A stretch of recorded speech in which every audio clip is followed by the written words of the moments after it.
llegado el momento, es el tiempo perfecto para juntos fomentar el buen vivir.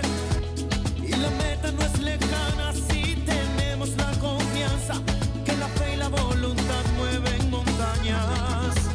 Es la hora del cambio, tu energía es tu aliado y la mano que te ayuda a resurgir. Porque en este movimiento la humildad es el secreto y el motor para emprender el porvenir. Movimiento nacional por la esperanza. Toda meta es visible, toda meta se alcanza. Movimiento nacional por la esperanza. El futuro si es posible, no perdamos la confianza.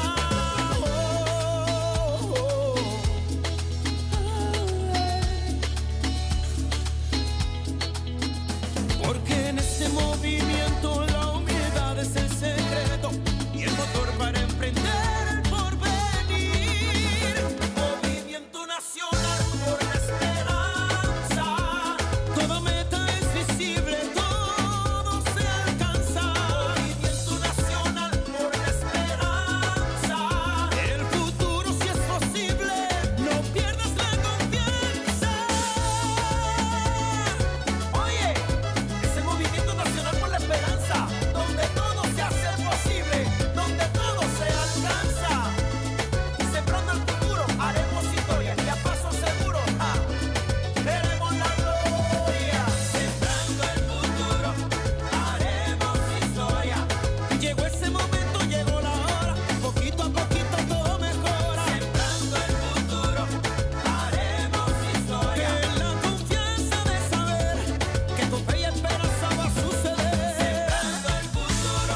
Y ahora quiero que todo el mundo se sume a este Movimiento Nacional por la Esperanza te quiere invitar a formar parte de esta gran comunidad digital, en donde compartimos las asambleas virtuales semanales, así como el panorama político-electoral nacional e internacional. Para informarte de todo, lo único que tienes que hacer es seguir nuestras redes sociales, desde tu celular, tablet o computadora, con estos sencillos pasos. Ingresa a la plataforma de YouTube y en la barra del buscador escribe René Bejarano Martínez y así de fácil encontrarás nuestro canal. Una vez ahí, solo tienes que dar clic en el botón rojo que dice suscribirse y listo, ya eres parte de esta comunidad. Y recuerda activar la campanita en la opción que dice todas para que te llegue un aviso cada vez que subamos un nuevo video. Así de fácil, juntos estaremos construyendo esperanza por el buen vivir. energía es tu aliado y la mano que te ayuda a resurgir. Movimiento Nacional por la Esperanza. Buenas noches, compañeros y compañeras. Vamos a dar inicio a nuestra asamblea semanal del Movimiento Nacional por la Esperanza. Se encuentran con nosotros aquí en el Presidium nuestra acompañante dirigente en el Estado de México, Celina Trujillo. Se encuentra también nuestra compañera de la Gustavo Madero, el compañero profesor Gonzalo Polín Hernández. Del municipio de Nezahualcóyotl, nuestra compañera Gabriela Ríos.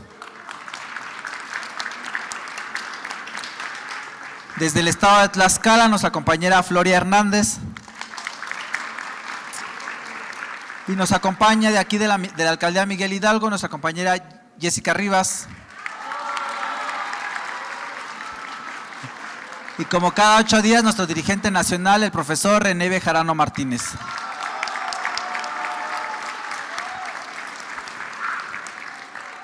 Para iniciar con nuestra ronda de participaciones, le vamos a ceder el micrófono a nuestra compañera Celina Trujillo.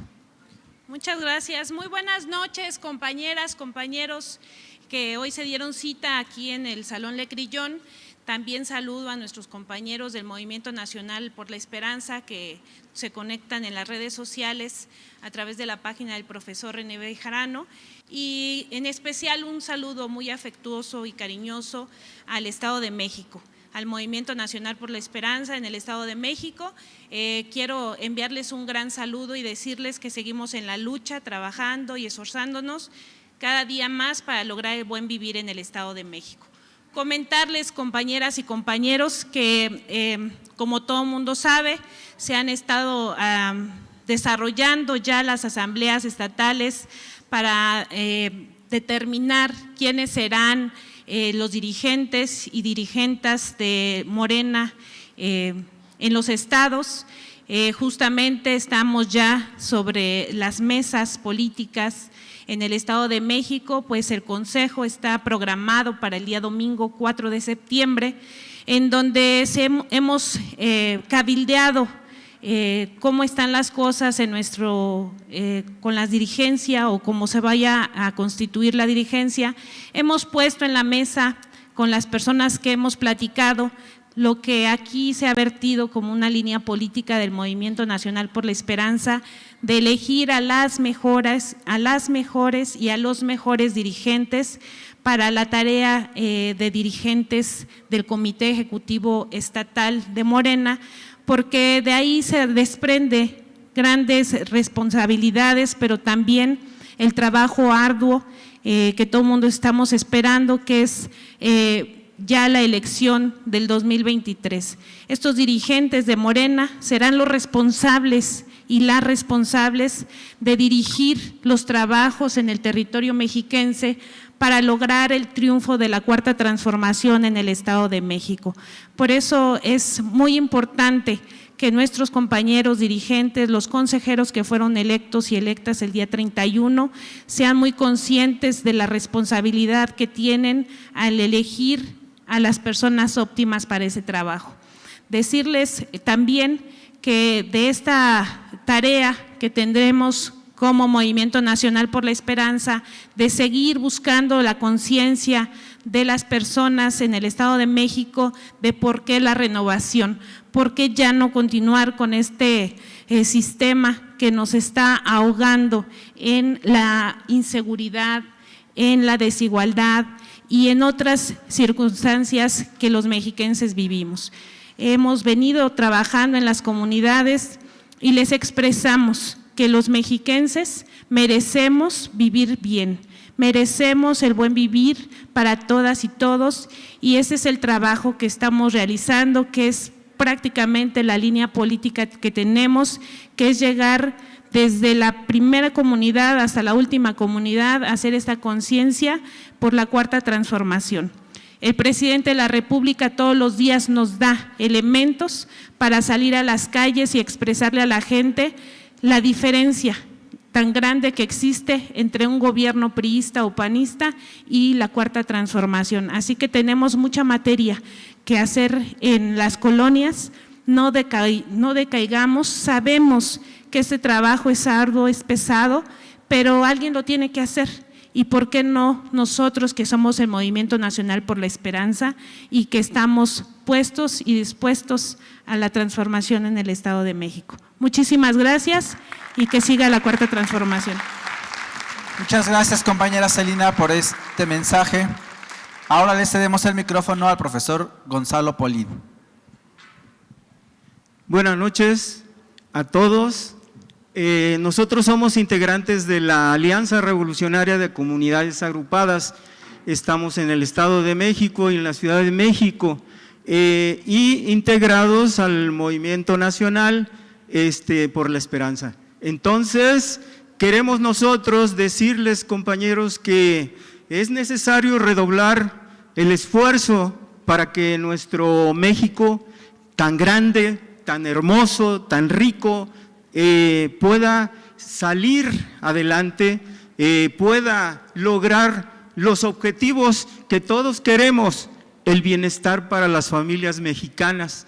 Es necesario, compañeros, que nosotros con firmeza, con convicción de causa, nosotros podamos dar la gran lucha, la gran batalla por la transformación de México. No podemos continuar con el neoliberalismo que tanto afecta a nuestra patria, que se ha vendido desde los tiempos priistas, se ha vendido la patria al extranjero, casi no tenemos ya nada.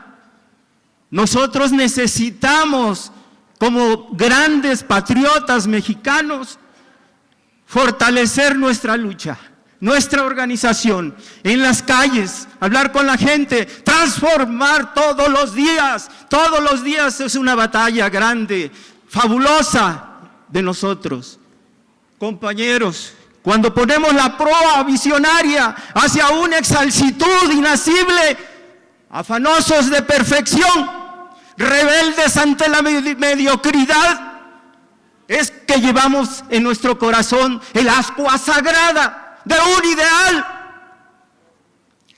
Si dejamos morir esa flama que arde en nuestros corazones, morimos cual basofia humana. Compañeros, tenemos que redoblar el paso. Vivimos una sola vez en este mundo y fuimos entre millones de espermatozoides que nosotros fuimos los que fecundamos el óvulo materno y vinimos aquí con una causa. No vinimos nada más para pasear, para perder el tiempo. Vinimos con una misión, tenemos que encontrarla. La misión es salvar a México.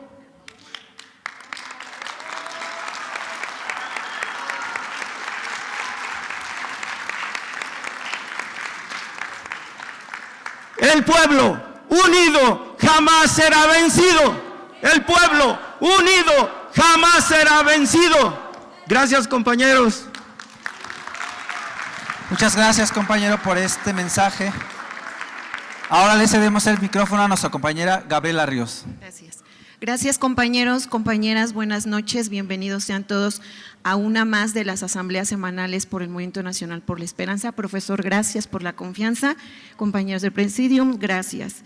Bueno, pues arrancamos el día de ayer, 29 de agosto, el ciclo escolar 2022-2023 y estrenando secretaria de Educación Pública, la profesora Leticia Ramírez Amaya, el cual el día de ayer se integra 24 millones, más de 24 millones de alumnos que regresamos a las aulas. Después de un periodo el cual la pandemia golpeó demasiado, como fue los colegios, las escuelas, y el no haber podido integrar durante más de 2 años las aulas completas, el día de ayer regresamos al 100% de forma presencial, claro, cuidando de cierta manera el protocolo de sanitización, de uso de cubrebocas y todo lo que las escuelas implementamos a la hora de la entrada.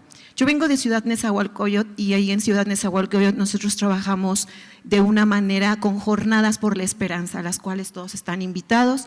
En estas jornadas son integrales donde llevamos a cabo ejercicios y asesorías gratuitas jurídico-notariales a cargo de la notaría número 23 del Estado de México, así como servicios gratuitos a los cuales yo les hago la invitación a ustedes para que asistan a estas jornadas que asistimos y tratamos de llevar a la comunidad esta asesoría y por supuesto estos ejercicios. También quiero presentarme, integramos una asociación civil, la asociación civil denominada Transformando Causas, las cuales me honra en presidir, y obviamente como tesorero mi compañero político Eric Padilla, a quien también agradezco.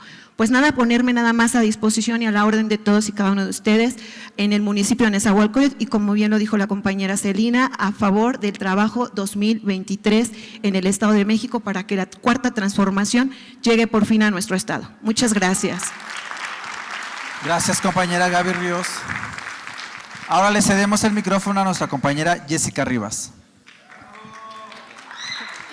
Hola, muy buenas noches a todos. Un gusto. Gracias, profesor. Gracias al movimiento. Pues a nombre de todos mis compañeros de Miguel Hidalgo y yo como parte de las juventudes de Miguel Hidalgo, pues estamos muy agradecidos con el profe, con el movimiento, con la compañera Dolores, con nuestro compañero Rafa, porque la verdad es que la esperanza llegó a Miguel Hidalgo. No solo para la ciudadanía, para los jóvenes. Vimos lo que sucedió en este fin de semana pasado, los jóvenes pareciese que no estamos siendo tomados en cuenta dentro de nuestro partido y el único que nos ha abierto las puertas para trabajar en pro de las juventudes es el Movimiento Nacional por la Esperanza. Yo los invito a que junto con la compañera Maite nos reunamos todos los lunes, que son las juntas por Zoom, y también en Miguel Hidalgo pues tienen todas las puertas abiertas, el espacio que nos ha brindado hoy el profe. Estamos creando el proyecto de una casa de cultura junto con todas mis compañeras y compañeros y pues a través de la cultura, el deporte, generar disciplina en nuestra comunidad y también pues ir creciendo, ir informando y haciendo cosas para la comunidad, y que en Miguel Hidalgo lo tenemos que recuperar. Entonces, pues muchas gracias, profe, muchas gracias al movimiento y los esperamos. Gracias, compañera Jessica. Se integra con nosotros en el presidium nuestra compañera Génova Peralta Piña, y a la cual también le cedemos el micrófono. Hola, ¿qué tal? Buenas noches, compañeras, compañeros, compañeres. Les quiero dar un anuncio. Como ustedes sabrán, estamos organizando a nivel América Latina una red, un comité para la liberación de Julian Assange. Tiene más de 10 años encarcelado, entonces ahorita me voy a permitir leer brevemente una misiva que pretendemos entregar a nivel internacional en todas las embajadas que forman parte de la red, en todos los países. En el caso de México, su servidora junto con otros compañeros estamos responsables de esa actividad, entonces, y de una serie de acciones.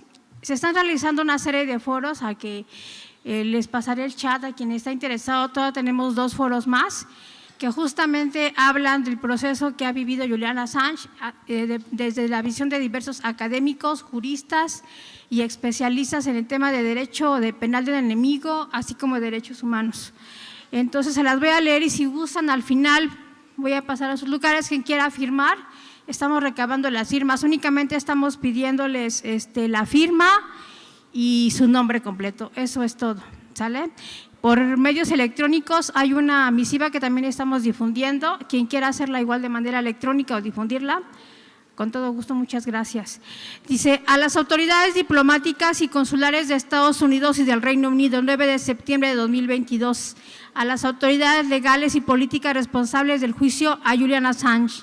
La combinación de diferentes crisis económicas, sanitarias, alimentarias, ecológicas han agravado la crisis social a la que se enfrentan las trabajadoras y los trabajadores de nuestros países.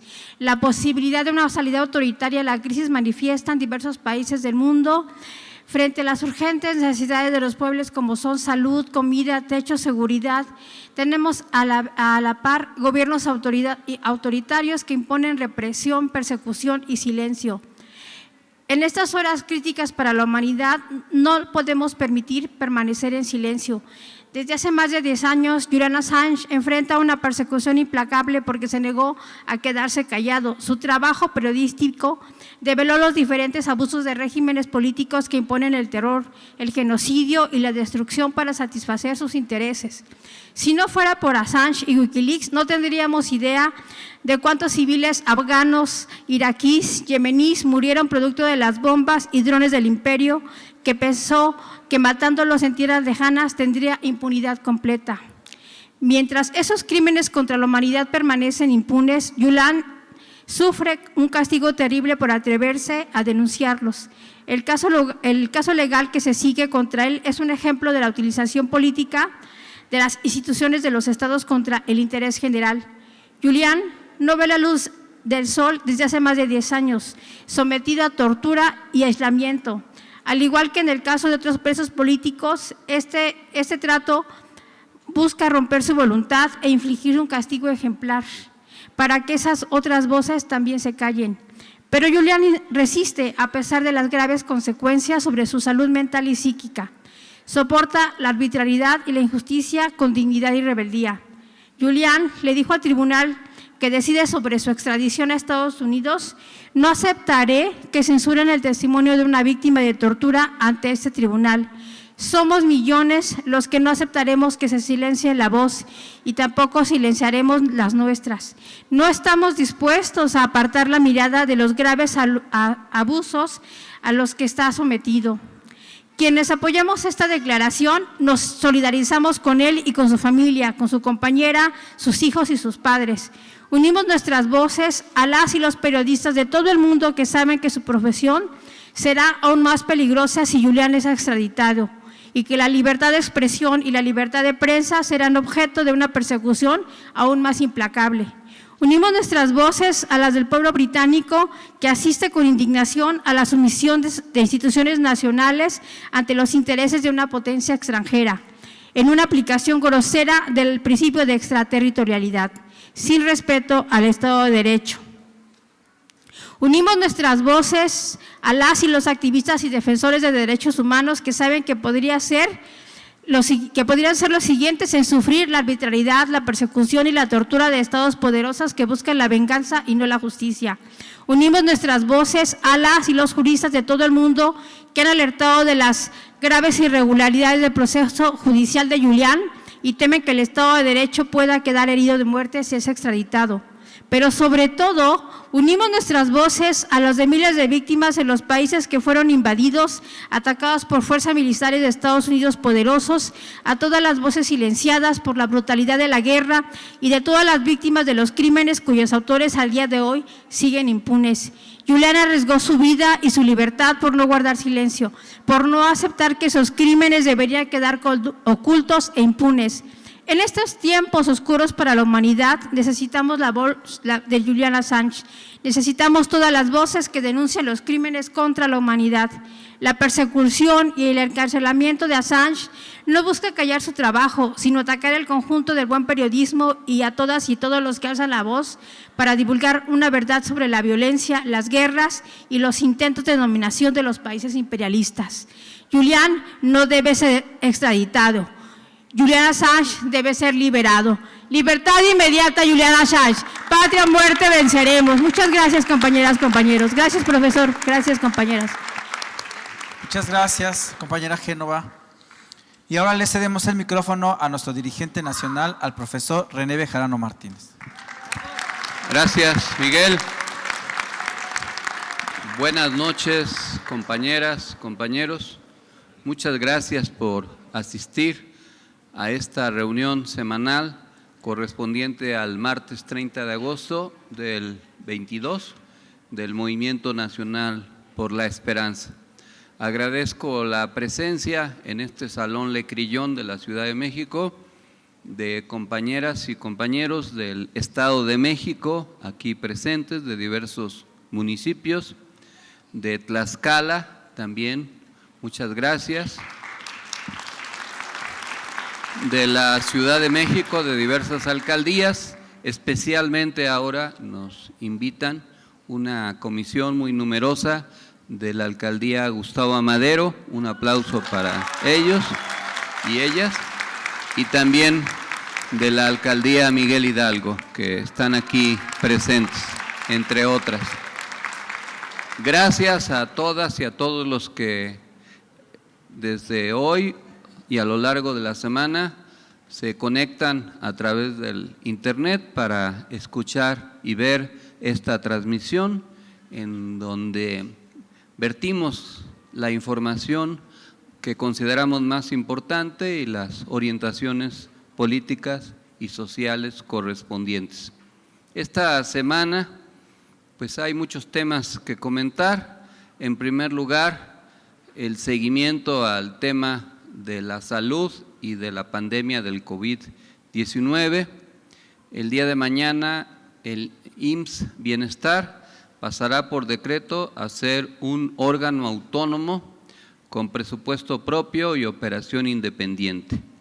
En cuanto a la vacunación, el Gobierno de México presentó el calendario de entrega de vacunación por parte de COVAX, que es el mecanismo que utilizó la Organización Mundial de la Salud para apoyar a países que requerían esas vacunas a partir de septiembre e informó sobre la aplicación de varias inmunizaciones como la influenza, polio y papiloma a partir del próximo mes de octubre. En segundo lugar, se anunció el inicio del Internet para Todos, la empresa pública Internet para Todos, filial de la Comisión Federal de Electricidad, tendrá un presupuesto total de 10,000 millones de pesos, de los cuales los primeros 3,000 millones se van a erogar en el presente año con el fin de llevar el servicio de Internet a las comunidades más pobres del país. Dijo el director de la Comisión Federal de Electricidad, el licenciado Manuel Bartlett. Platiqué con los trabajadores y todos están entusiasmados, están con una gran satisfacción de que el presidente les tenga la confianza de encargarle a esta empresa ahora la ubicación, la construcción y el desarrollo de 2,000 torres de telecomunicaciones para llevar Internet para todos. Yo destaco que este programa va a permitir un salto cualitativo y cuantitativo del sistema de educación pública en el país, porque, por ejemplo, si se dota a los alumnos de tablets o de teléfonos celulares con capacidad suficiente, van a poder tener acceso a los libros de texto gratuito en línea y a muchas aplicaciones que van a hacer que aprendan más y mejor y de manera más rápida. En otro tema, muy bien.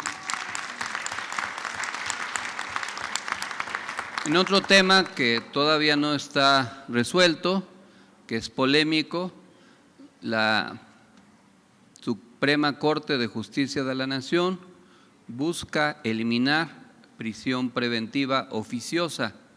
La Suprema Corte de Justicia de la Nación resolverá el próximo 5 de octubre si ordena la inaplicación del artículo 19 de la Constitución que establece la prisión preventiva oficiosa para delitos graves. El presidente señaló lo siguiente: ahora que viene esa nueva reforma promovida por los potentados, por los influyentes, para que no haya detenciones y los jueces consideran que se tiene que dejar en libertad a la gente, aún con evidencias, con pruebas de que se trata de delincuentes del crimen organizado o de cuello blanco. Aunque el presidente de la Corte, Arturo Saldívar, señaló que se hace un abuso indiscriminado de la prisión preventiva, llámese oficiosa o justificada. Nuestras cárceles están llenas de mexicanas y mexicanos a los cuales no se les ha dictado sentencia y tendrían que estar siendo procesados en libertad. Hay parte de razón en las dos posiciones. La que defiende el presidente de que no se elimine toda la prisión preventiva oficiosa para delitos graves, porque eso provocaría que se liberara a muchísima gente que pues no debe estar libre, entre otros secuestradores, homicidas o personas feminicidas o personas que han incurrido en grandes estafas que permitiría mucha impunidad. Pero también es cierto que el sistema judicial adolece de muchas fallas y entre otras el que se detiene a la gente, se le inicia el proceso y se alargan los mismos y no se dicta sentencia. Y no es raro el que se declare inocente a una persona, pero después de muchos años de haber estado privado de su libertad. Y como en México el Estado no está obligado a indemnizar a las personas y sus familias que son procesados y privados de su libertad y declarados inocentes, entonces pues los dejan en libertad, pero después de que les cercenaron su vida o se las destruyeron.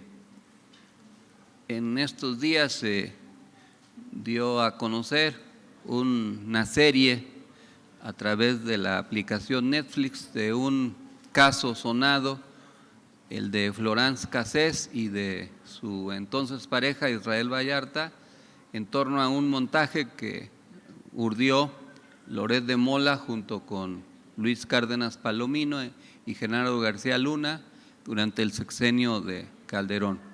Al final Cassés fue exonerada y fue puesta en libertad y repatriada a su país, pero varios familiares de Vallarta estuvieron presos muchos años y también fueron exonerados, y uno de ellos, Israel, lleva 17 años preso y ni siquiera se le ha dictado sentencia en primera instancia. Entonces, ese tipo de abusos son, pues, independientemente de si sean culpables o no, pues no debiera suceder. Yo conozco muchos casos de personas que están privados de su libertad durante mucho tiempo y a veces prefieren declararse culpables porque la pena que le pudieran aplicar es menor a los años que llevan presos. Y entonces pues ya dicen, no, pues mejor ya me declaro culpable, aunque me sentencien, ya compurgué, y solo así recuperan su libertad. Es un debate. Yo calculo que lo que va a suceder es que no se va a eliminar totalmente si la Corte actúa con sensatez, pero quizás se acote al sistema judicial para obligarlo a agilizar los procesos para que las sentencias se dicten más rápido. Pero también hay que ser sinceros. A veces son los abogados de los procesados los que alargan los procesos para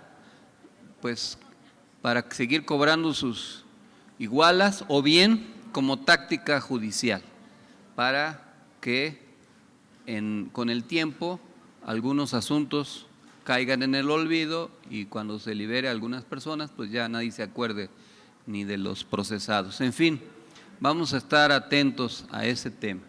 También en la semana se anunció que va a haber una iniciativa preferente. ¿Qué significa eso? Que el presidente envía una iniciativa y el Congreso, la Cámara de los Diputados, está obligado a dictaminarla rápidamente, no puede tardarse en hacerlo.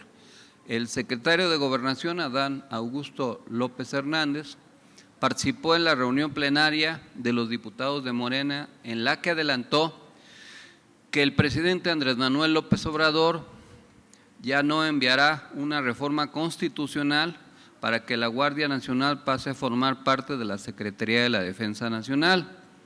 Esto porque no alcanza la votación de mayoría calificada, los votos de la alianza Morena, Verde y PT. Pero en su lugar el mandatario enviará una iniciativa preferente que propondrá cambios en la Ley Orgánica de la Administración Pública Federal, la Ley de la Guardia Nacional, la Ley del Ejército Mexicano y a la Ley de Ascensos del Ejército. Además advirtió que en caso de anularse, y es el otro tema, la prisión de oficio, se acabaría con la estrategia de seguridad en el país y que ni en este ni en otros temas las convenciones internacionales no pueden estar por arriba de la Constitución mexicana. ¿Qué puede suceder si esta iniciativa se aprueba por mayoría simple en la Cámara? Puede haber una controversia constitucional y al final será la Corte la que determine si esa controversia es procedente y se anula la reforma o se ratifica, e incluso con algunas modificaciones. Ya veremos en qué termina este asunto.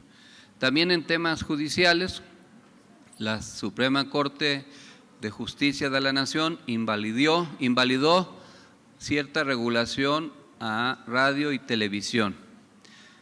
La Suprema Corte de Justicia de la Nación informó que decidió invalidar reformas a la Ley Federal de Telecomunicaciones y Radiodifusión realizadas en 2017 por violaciones graves al proceso legislativo. Se trata de cambios a la ley que entregaron a las empresas concesionarias de radio y televisión la facultad de autorregularse en materia de ética, publicidad, opinión e información. Esto pues es importante porque puede obligar a que los medios masivos de comunicación sean mucho más precisos en lo que difunden, no mientan o no presenten como noticia lo que es propaganda. Sobre todo en la víspera de las nuevas elecciones, esto va a tener cierta relevancia. En otro tema, el consejero presidente del INE, Lorenzo Córdoba, respondió a la polémica generada tras la difusión de una conversación que sostuvo con Alejandro Moreno Cárdenas, líder del PRI, en donde se habla de cambio a los estatutos de ese partido con el apoyo que el INE le daría. A través de su cuenta de Twitter, el consejero aseguró que es normal y obligado este tipo de acercamientos con todas las fuerzas políticas. Lo cierto es que hay una complicidad entre el consejero presidente y algunos otros consejeros, tanto con el PAN como con el PRI. En otro tema, en defensa del plan antiinflación y de la refinería de Dos Bocas, se informó que si el gobierno de México no hubiera destinado subsidio a los combustibles, se hubiera padecido de una inflación mayor de cerca del 14%, como en otros países, como en Inglaterra, en Reino Unido, que llegó al 20%. Sobre la refinería de Dos Bocas, en Dos Bocas, el presidente López Obrador afirmó que el aumento al presupuesto de la refinería fue porque no se contemplaron originalmente equipos que se necesitaban. Con esta refinería se van a procesar 34,000 barriles diarios de petróleo crudo. No se hacía una refinería desde hace más de 40 años. Es un hecho inédito, dijo el presidente.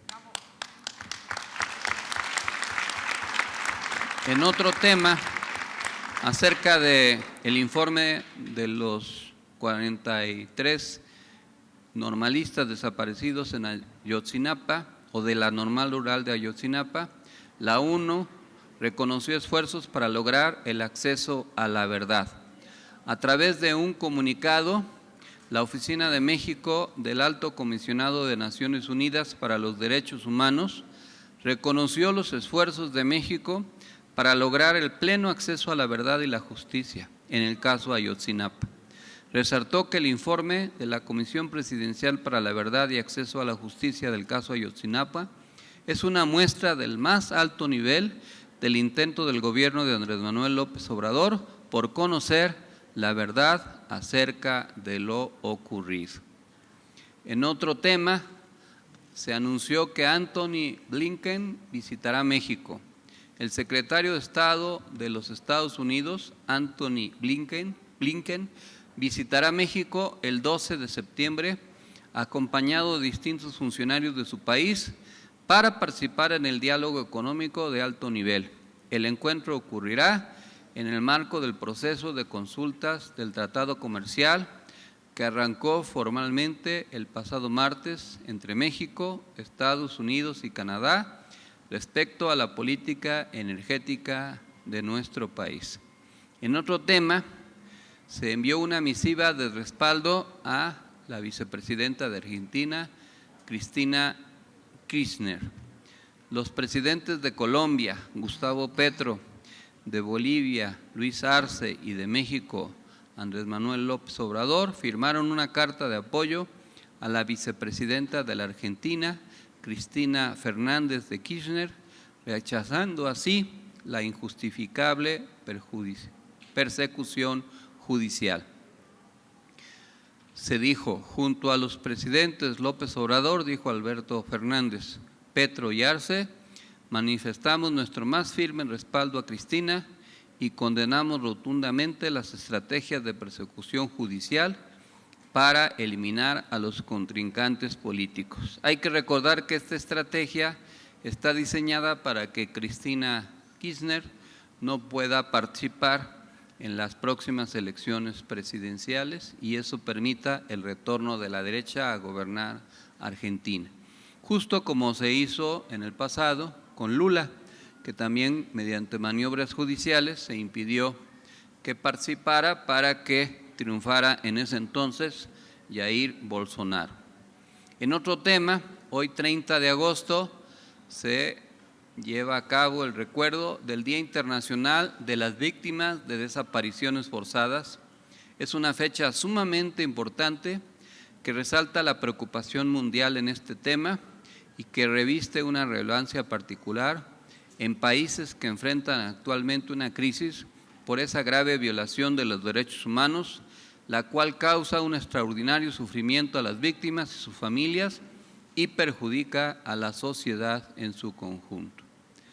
Se recuerda que el 4 de septiembre, en otro tema, Chile tendrá la oportunidad de aprobar lo que sin duda sería la constitución más moderna del mundo, tanto en su origen como en su contenido, dejando atrás la constitución del 80, aprobada en plena dictadura y que aún está en vigor.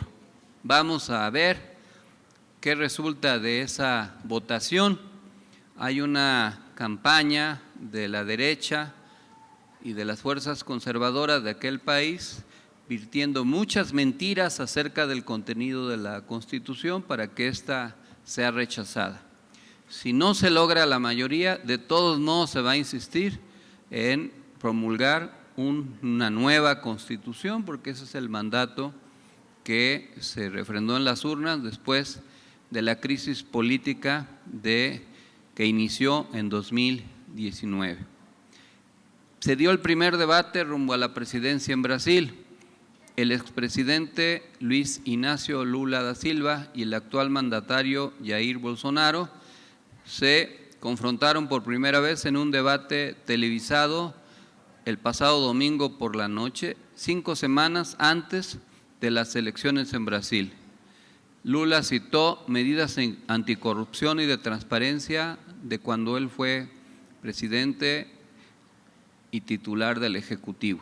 Además mencionó los éxitos de su mandato como más empleo, inclusión, educación, frente a una menor deforestación de la Amazonía. Estas elecciones van a ser en octubre y hasta ahora la tendencia favorece a que Lula vuelva a ser presidente. Ya veremos. Les enviamos como cada semana los temas que son abonos tácticos para la cuarta transformación, que generan equilibrios, contrapesos o mermas coyunturales según el análisis político correspondiente. También el nivel de aprobación de esta semana del presidente López Obrador, que tuvo un leve repunte, aunque hay otras encuestas que lo colocan por arriba del 60%. Como esta semana es el informe y hay publicidad gubernamental permitida, pues es muy probable que esta semana, si no sucede nada extraordinario, pues haya todavía un incremento mayor en el nivel de aceptación del presidente, como se ve en esta gráfica, en donde se ve que está por encima del 60%. Finalmente, hoy por la tarde se dio a conocer la muerte de quien fue el último presidente de la Unión Soviética, Mikhail Gorbachev, y a la edad de 91 años. Sí, yo quiero recordar, así sea a grandes rasgos, o hacer un breve repaso de la historia del siglo XX y de lo que va del XXI, de lo que fue la Unión Soviética y ahora es la Federación Rusa, porque, como se sabe, lo que sucede o lo que ha sucedido en ese país, pues tiene impactos de muy diverso tipo en todo el mundo, como lo estamos viendo en el caso de la guerra que sosteniendo con Ucrania. Esta historia, pues es importante recordarla porque los que nos dedicamos a la lucha social y política debemos conocer de los procesos históricos para aprender de ellos. Hay que recordar que la Revolución Rusa tuvo un primer antecedente en 1905, cuando inició un ciclo revolucionario en contra de Nicolás II, el zar de la dinastía de los Romanov.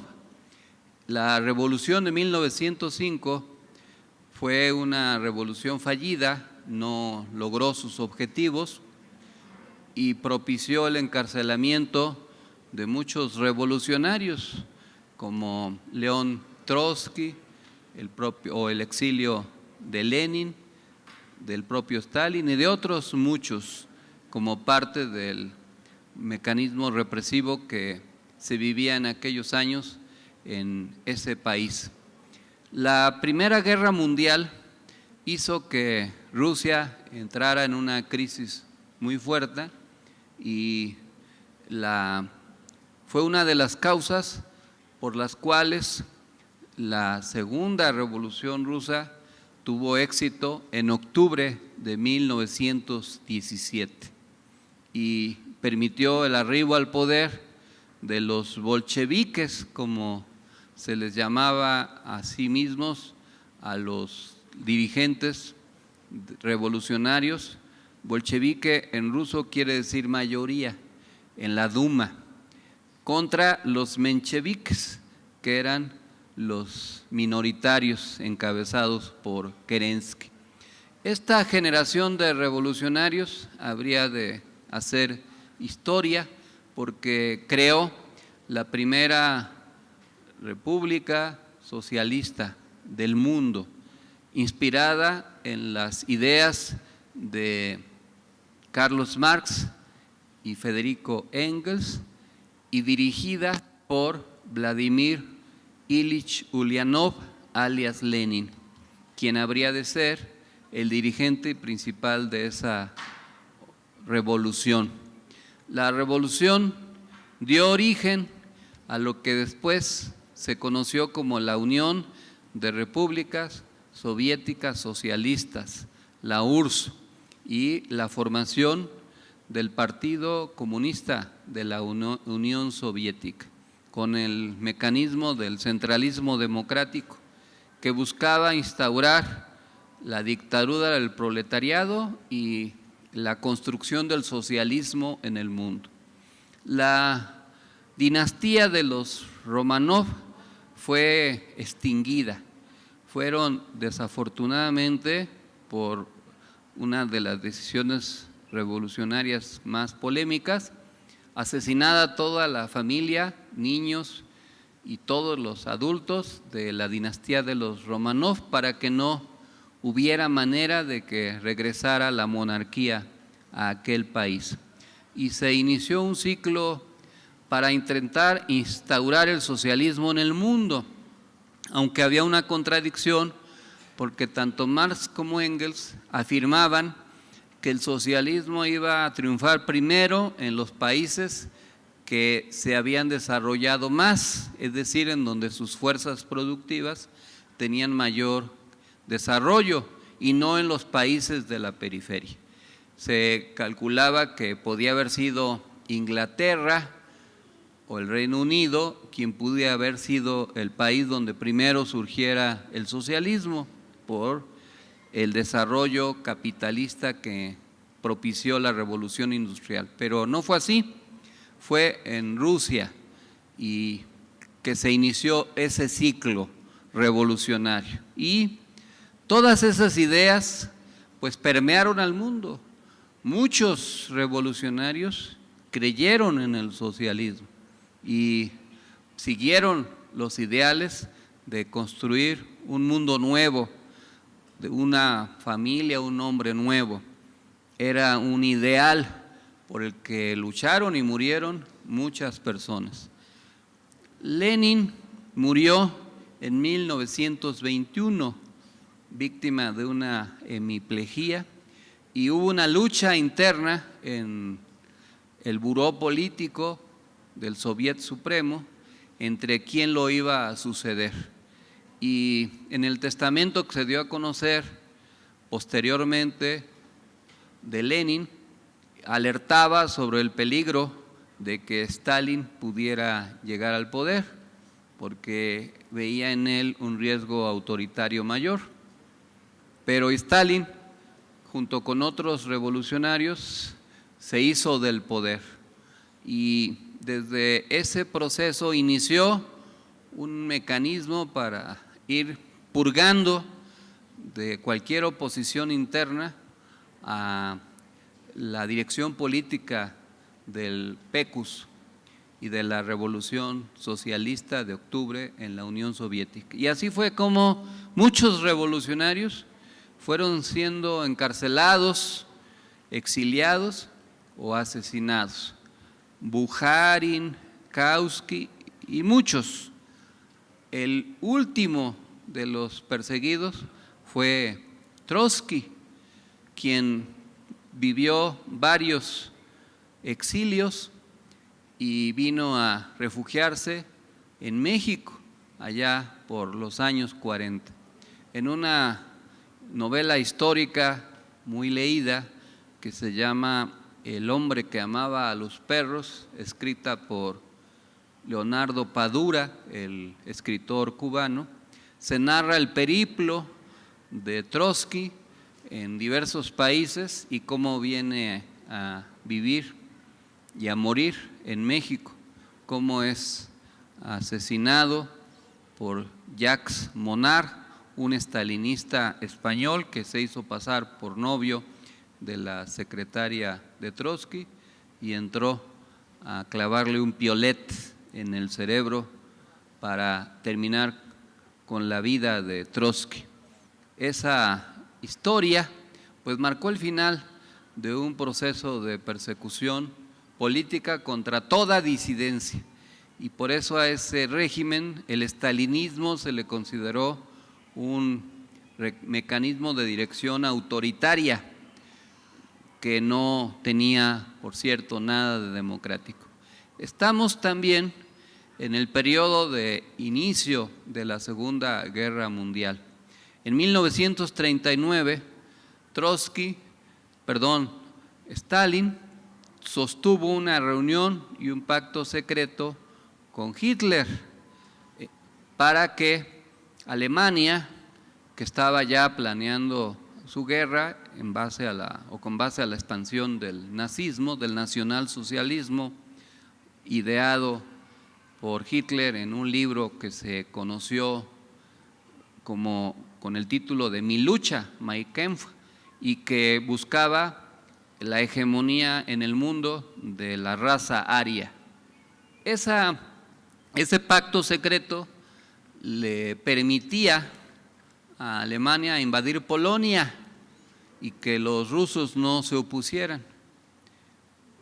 Se confió Stalin de que Alemania iba a invadir partes de Europa sin confrontar a Rusia.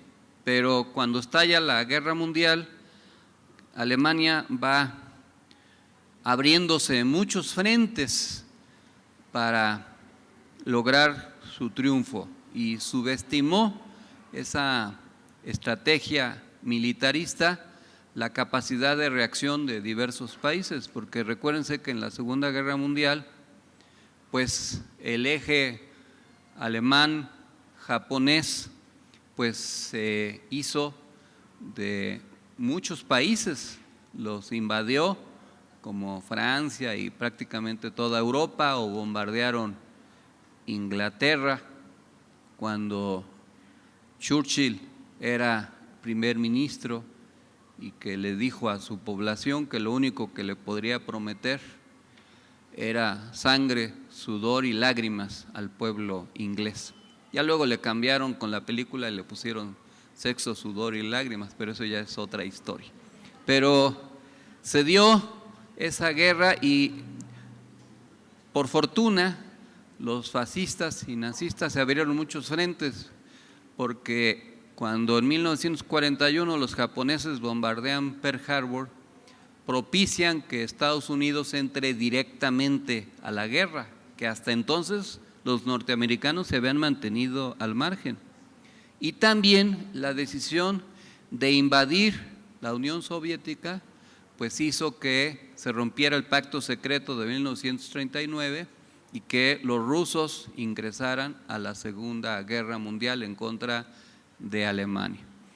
Hitler cometió el mismo error que Napoleón de subestimar el invierno ruso, y fue una de las causas de la derrota del ejército alemán por la manera en cómo se combatía en ese entonces.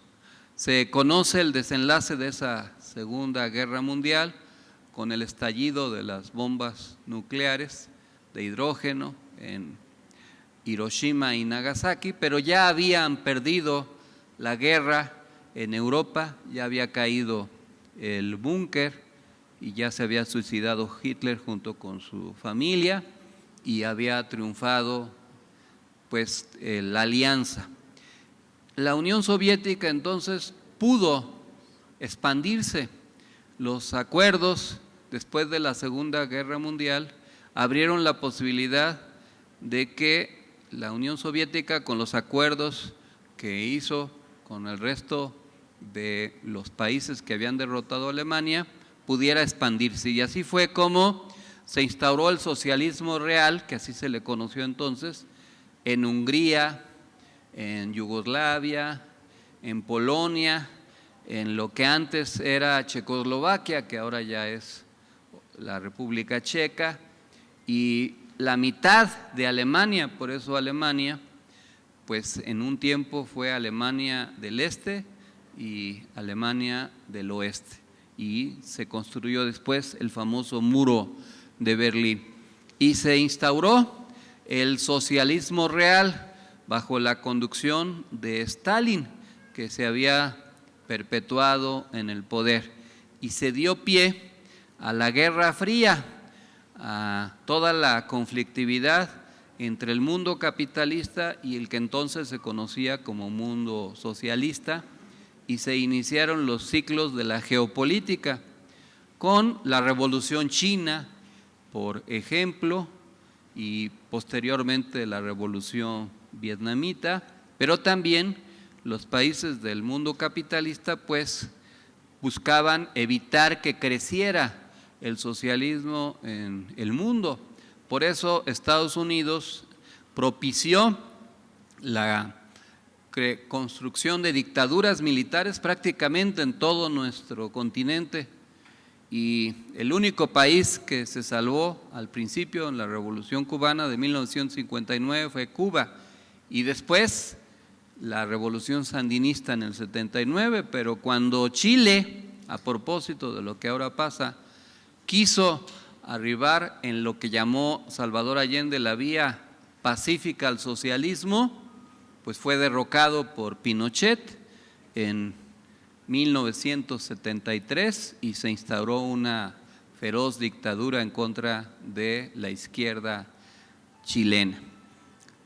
El socialismo real se fue modificando a la muerte de Stalin en la década de los 50 y el arribo de Nikita Khrushchev. Nikita Khrushchev pues era un joven, entre comillas, un joven vitalicio como algunos de nosotros, que pues era una nueva generación que llegaba al poder en Rusia, que no tenía los antecedentes de la Revolución de Octubre de manera directa.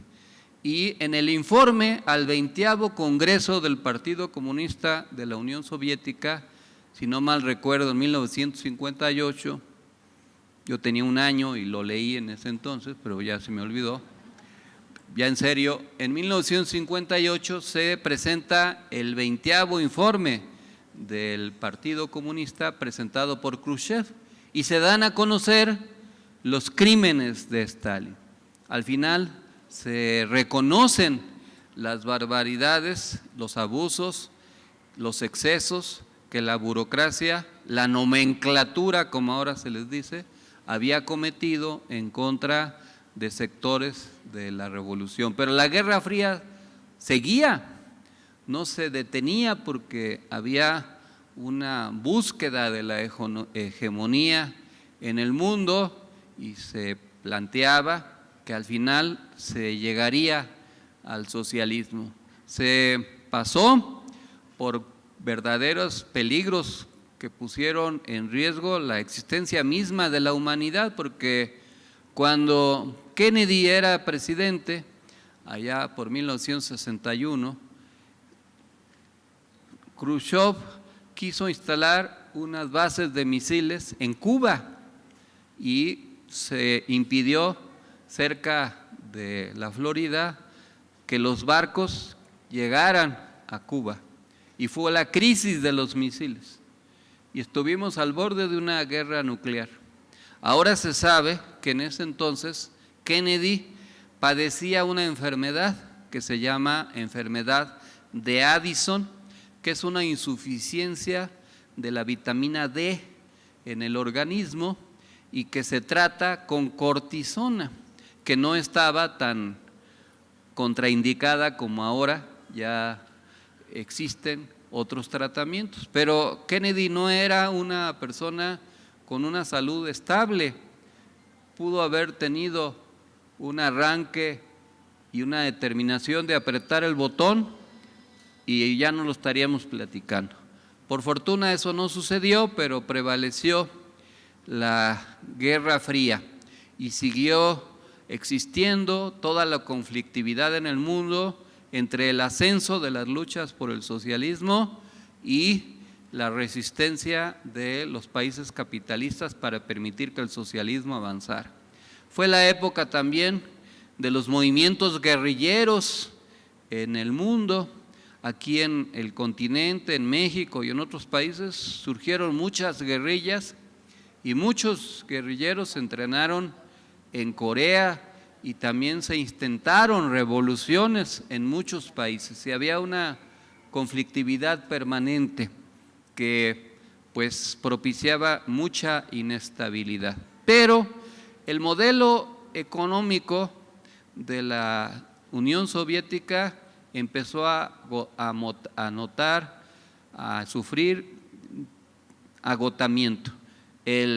La economía centralmente planificada, como la describía Bruno Bettelheim, uno de los ideólogos de esa concepción económica, pues hizo que el país, Rusia y sus satélites, tuvieran muchísimos problemas, también derivados de el gasto militar.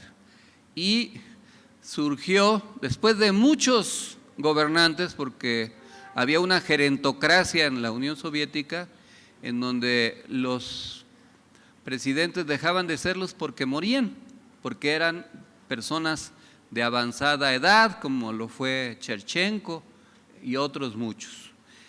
Era un abuso, ahora que a los jóvenes no se les considera, porque los líderes juveniles del PECUS tenían 55 años, esos eran los jóvenes. Y pues obviamente los dirigentes principales andaban 85 o 90 años y morían en el poder. Hasta que llegó Gorbachov en 1985. Gorbachov venía de una nueva generación y intentó modificar el sistema desde dentro y creó dos conceptos: la perestroika, que es una reforma económica para liberar y abrir la economía, y la glasnost, que significaba transparencia.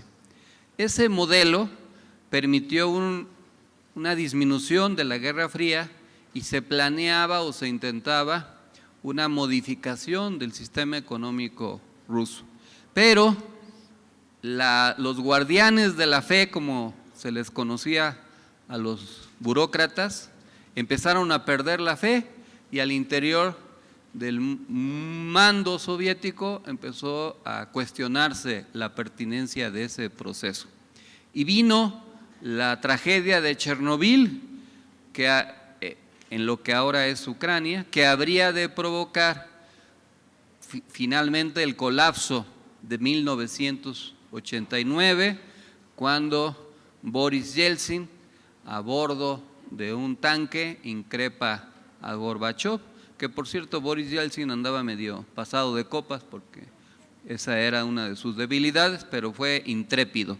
Y cae el gobierno de Gorbachov y empieza la disolución de la Unión de Repúblicas Soviéticas Socialistas y con ello la caída del muro de Berlín, y muchos países pues empezaron a tomar su propio rumbo, como Bielorrusia, las repúblicas bálticas, Hungría, Rumanía, la propia Alemania, e incluida Yugoslavia, que entonces estaba hegemonizada por un gran dirigente, el mariscal Tito, Josip Broz Tito.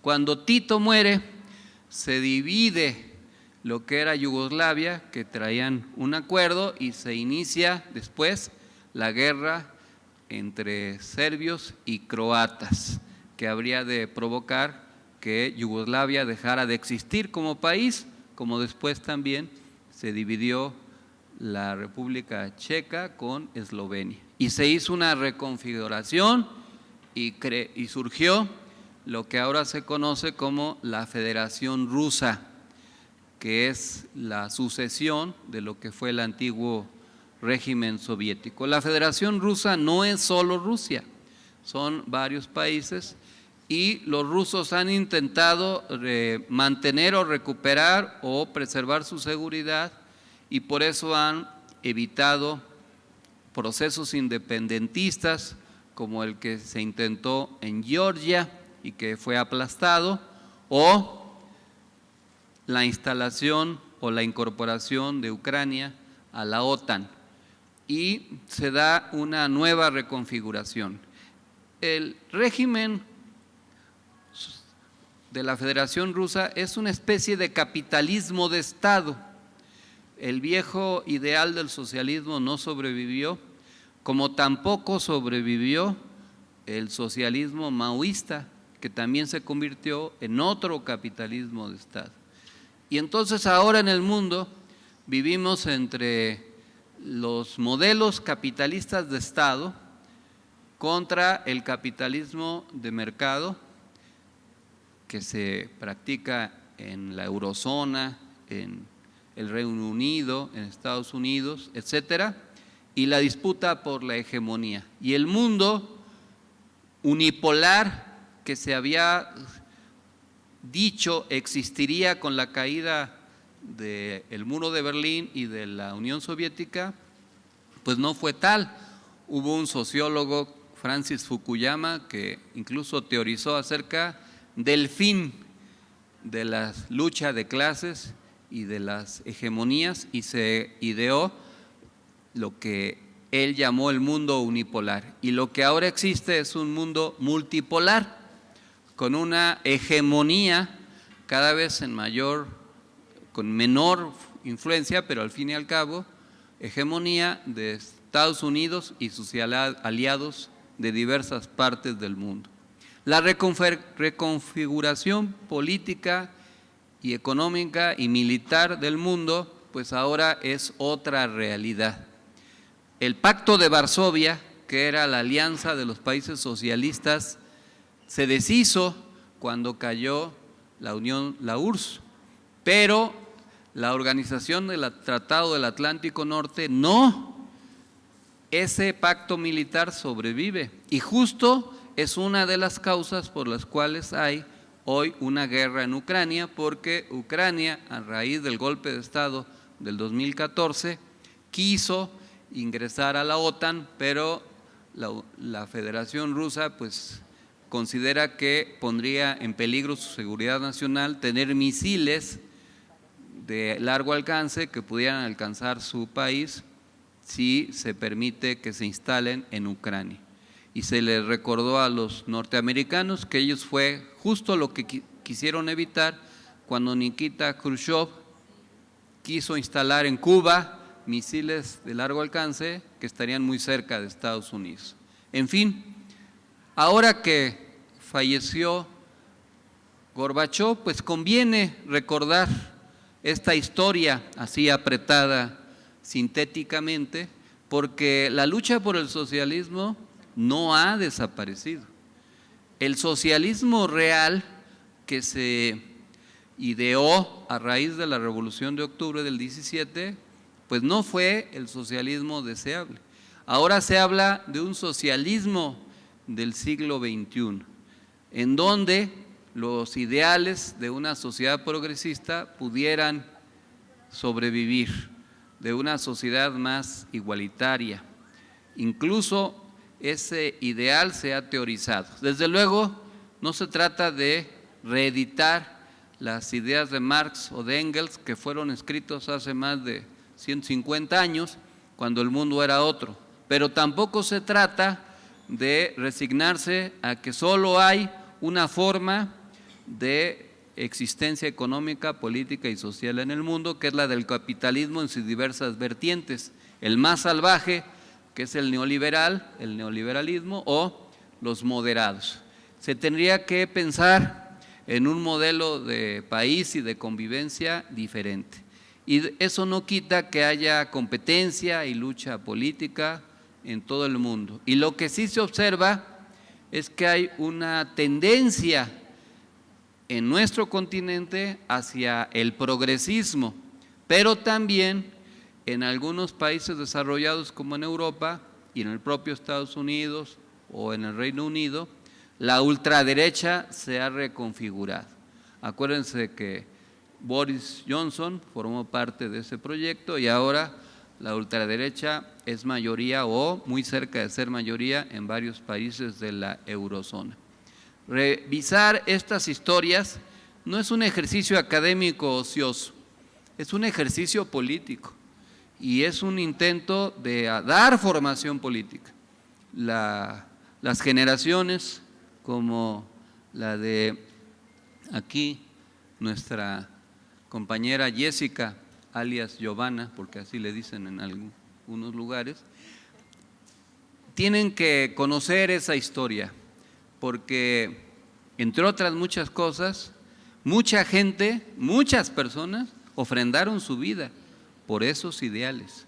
Y mucho de lo que ahora existe fue producto de las luchas de esos revolucionarios, que pudieron o no estar equivocados o parcialmente equivocados, pero que no se resignaron a vivir un mundo como el que se les había designado que tendrían que vivir. Debemos renunciar y resignarnos a un modelo de vida solo como el que las grandes multinacionales determinan, o es posible una nueva forma de convivencia.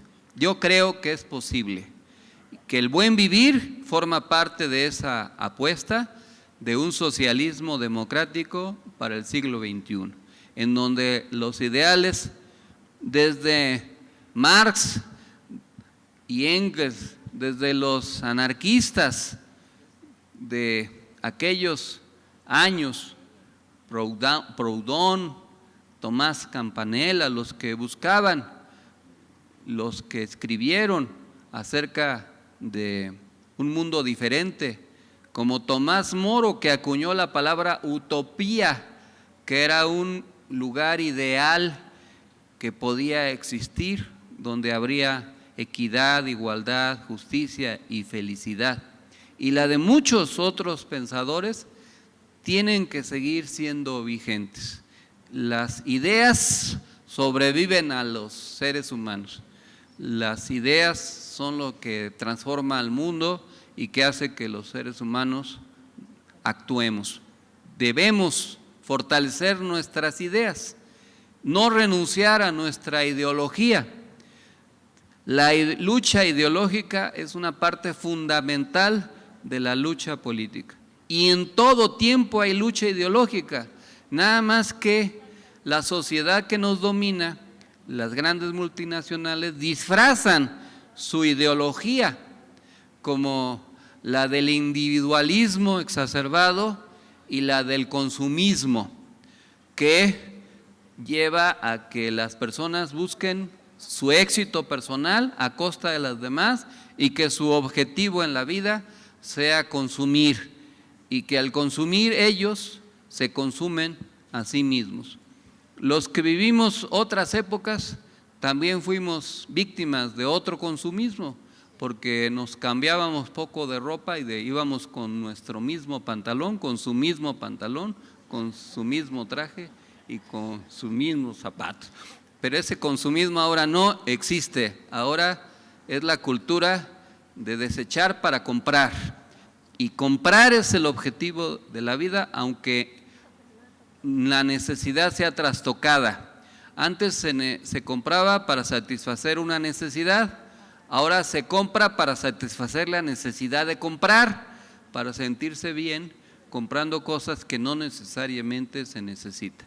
Bueno, no piensen que les vamos a ir a impedir entrar a las plazas comerciales, pero nada más para reflexionar acerca de la importancia de la lucha ideológica en el trabajo político y de no renunciar a estudiar los procesos históricos, porque al final nos permiten entender en qué mundo estamos viviendo y en qué mundo vamos a vivir.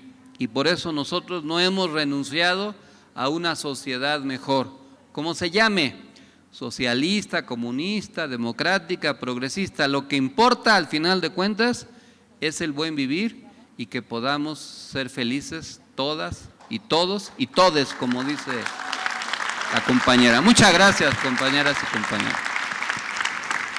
Y ahora, para concluir nuestra asamblea semanal, nos ponemos de pie para entonar nuestro himno nacional mexicano.